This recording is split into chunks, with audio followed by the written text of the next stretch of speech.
In this video, we're going to be installing an auto locker on my Dana 30.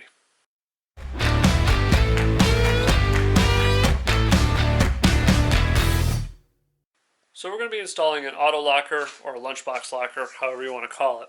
So what this essentially does, or what this kit does, is it replaces your spider gears and your drive gears in your differential with this unit. Now there's two sides, one for each side. This unit would be going up here and down here,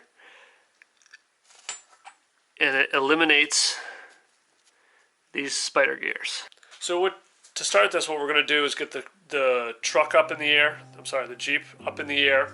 We're going to put it on jack stands after breaking the tires loose, and we're going to pull each unit bearing on each side. It should be 3 bolts. I believe it's a 12 or 13 millimeter 12 point on each side. I'll cover that in a second.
Break these up.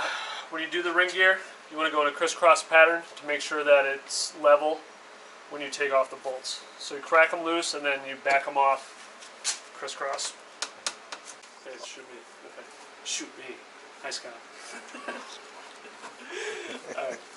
Okay, a big thing to keep in mind when you are doing anything gear related is wherever anything comes off, you're going to want to put it back together the same way. Case in point, I have these bearing, the races that the bearings ride on, the main bearings. I have non-ring gear side and ring gear side. That way I know which side the race goes on. Same thing with marking the ring gear to the carrier. You also want to keep track of wherever bearings come out of, because that's when you go to put this back together. You want to make sure that it goes back the same way it came apart.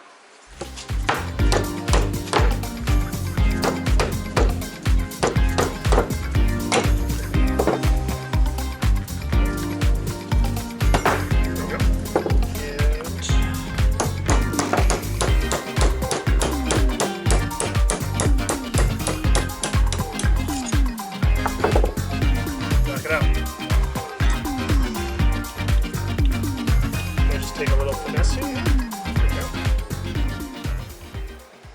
And now your center pin is out. Okay, so at this point, you can rotate the gears. Oh no! You want to try to keep washers with washers. I'm going to see washers with gears. And if you ever want to go back and take the if you ever want to go back and take your locker out, you should mark which gear goes where, so whether it be ring side or non-ring gear side.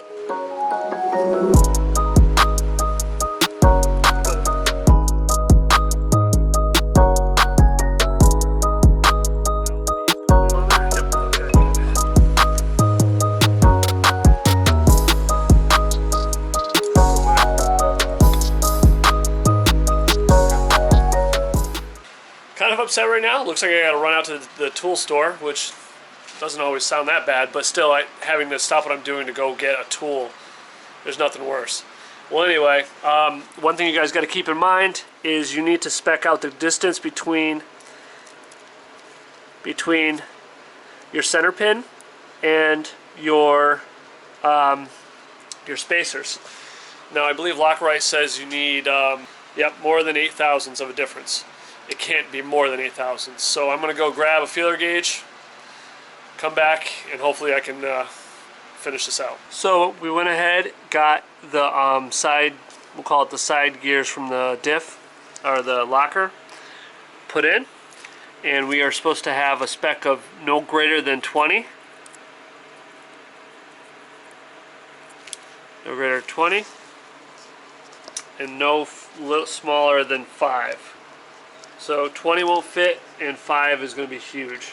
If you're within spec, which I seem to be, you want to check both sides of the center pin, so that way both gears should have no more than 5 to 20.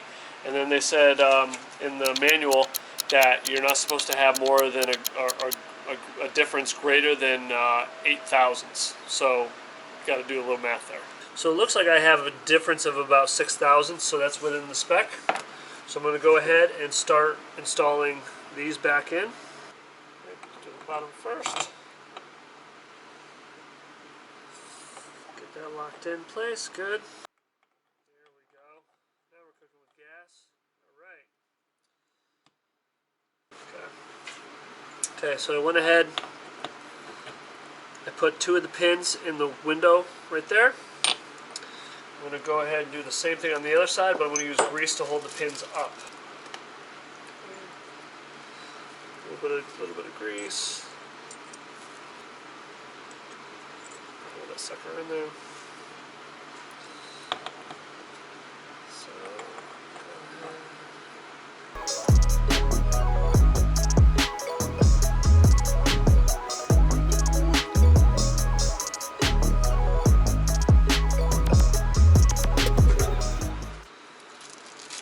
So, the torque, or the Lockrite, comes with 2 sets of springs, and what you do, according to the directions, is you put the smaller spring inside the larger spring, and then you pray to God. You push that up.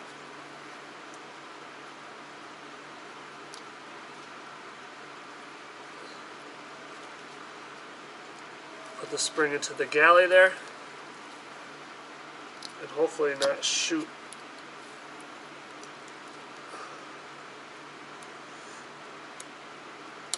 There we go. Okay, push this one down, and do the same. And you push it into the galley.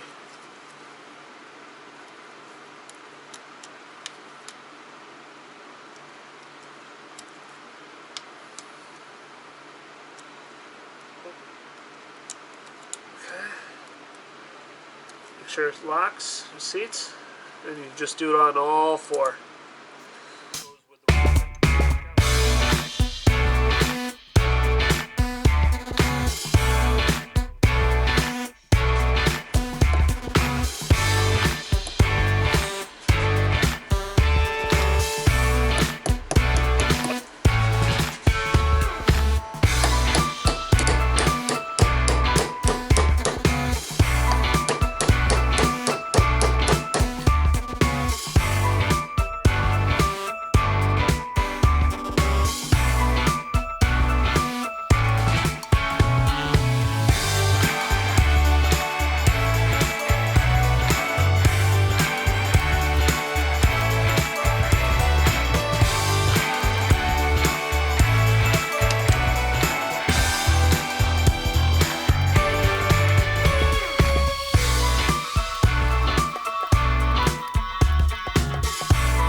And the second round is 65.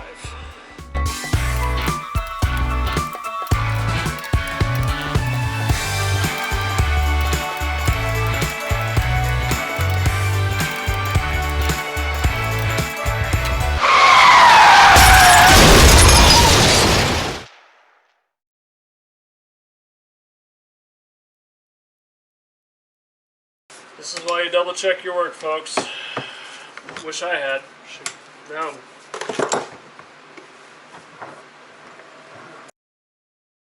So what do you say? Should we put this ring gear on for the second time?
Same housing that comes off of, if you look, upside down J, upside down J. If you look right here, sideways J, sideways J.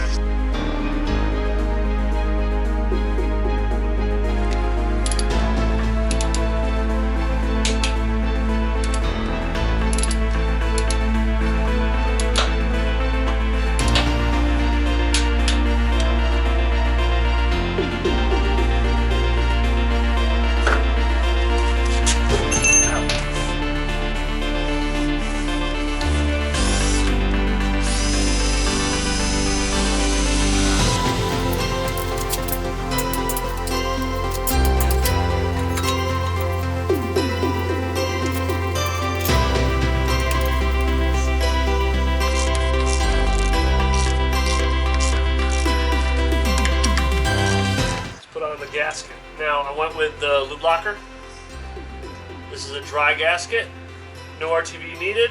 I can take this off as many times as I want, and I can reuse the gasket, which is nice because I plan on doing an upgraded diff cover in the near future on an upcoming fabrication project. So we'll see what happens there.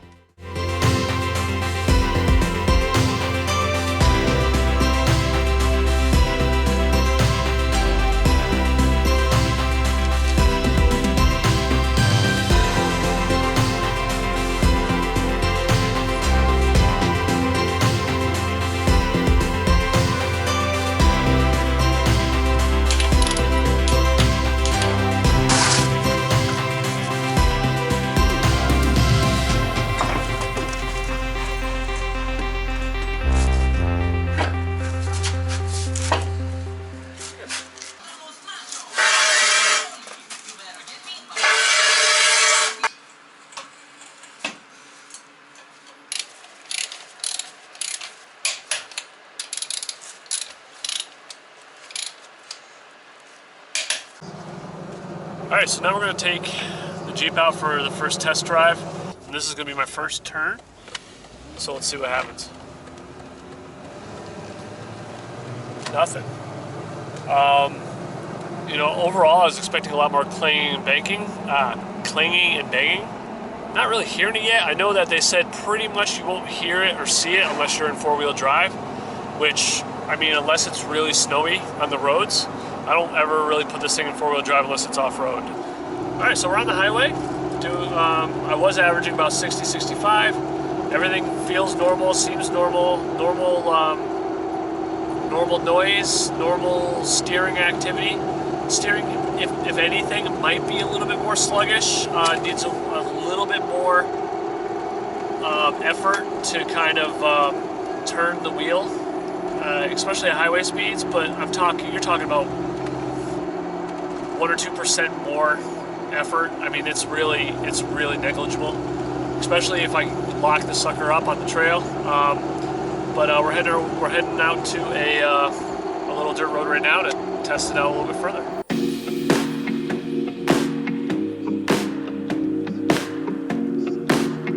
Okay, so I literally just threw on four-wheel drive, and the the locker is working. I can definitely feel that it's a little harder to steer now in the front. You know, I'm going about 20 miles an hour down this bumpy road, and the steering wheel does have some feedback to it. So, yeah, it's there. It's the front end is kind of like, it feels a little bit more point and shoot. Like if you're traveling in a certain direction, it's going to carry you in that direction. Like I said, the steering does feel a little bit heavier, but nothing too crazy.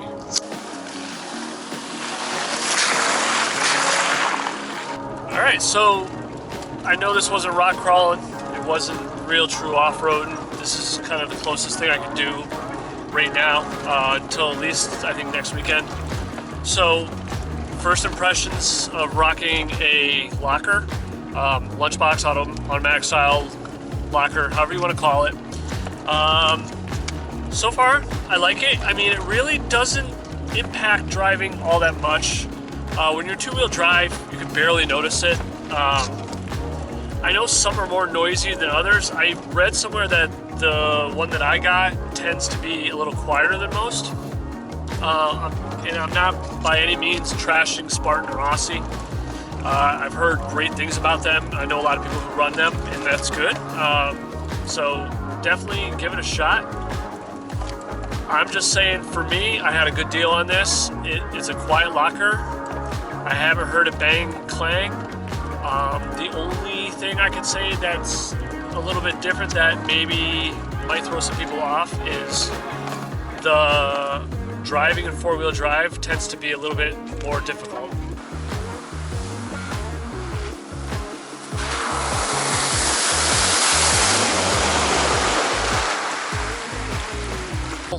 The steering a little bit more, so it does take a lot more driver feedback, we'll call it, to make sure you're kind of tracking straight. But really, you know, it's a small price to pay. I've never driven anything locked before, at least in the front, so I can't really talk to that point. But I want to say that I imagine it being the same thing no matter what vehicle you drive, especially with a locker up front. So all in all, I would say for the price, you know, based on what I've gone through in the install, I'd say go for it. We'll definitely put this thing to the test next weekend. Hopefully get it up on some rocks or something, and really see if this thing elevates my ability. I'm hoping so, and we'll go from there. If you please leave a comment below, and please give a thumbs up and a subscribe button. Thank you for watching.